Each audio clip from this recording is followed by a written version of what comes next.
വിശുദ്ധ പത്രോസ്ലീഹ എഴുതിയ 2-ാം ലേഖനം 1-ാം അധ്യായം 5, 6, 7, 8 വാക്യങ്ങൾ.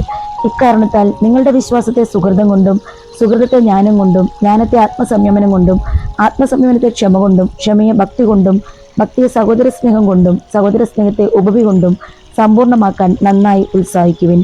ഇവ നിങ്ങളിൽ ഉണ്ടായിരിക്കുകയും സമൃദ്ധമാവുകയും ചെയ്താൽ നിങ്ങൾ പ്രയോജനശൂന്യരും ഫലരഹിതരുമാകാതിരിക്കാൻ നമ്മുടെ കർത്താവായ യേശുക്രിസ്തുവിനെ കുറിച്ചുള്ള പൂർണ്ണമായ അറിവ് സഹായിക്കും.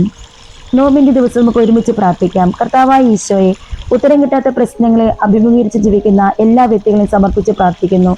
നല്ലിടനായ എൻ്റെ ഈശോയെ, മറ്റുള്ളവർക്ക് ദുരിതമുണ്ടാക്കുന്നവർക്ക് നീതിബോധവും ഉൾക്കാഴ്ചയും നൽകി അനുഗ്രഹിക്കണമേ. പരിശുദ്ധാത്മാവിന്റെ ഇടപെടൽ പ്രശ്നത്താൽ വലയുന്നവരിലും മറ്റുള്ളവരെ ബുദ്ധിമുട്ടിക്കുന്നവരിലും ഉണ്ടാകുവാൻ വേണ്ടി പ്രാർത്ഥിക്കുന്നു. അമ്മയും മാതാവേ, മാനസിക സംഘർഷം അനുഭവിക്കുന്നവർക്ക് വേണ്ടി മധ്യസ്ഥം വഹിച്ച് പ്രാർത്ഥിക്കണമേ. ഉരുക്കഴിക്കുന്ന മാതാവിന്റെ ജീവൻ ചൊല്ലി പ്രശ്നമുള്ളവർക്ക് വേണ്ടി കാഴ്ചവെച്ച് പ്രാർത്ഥിക്കാം.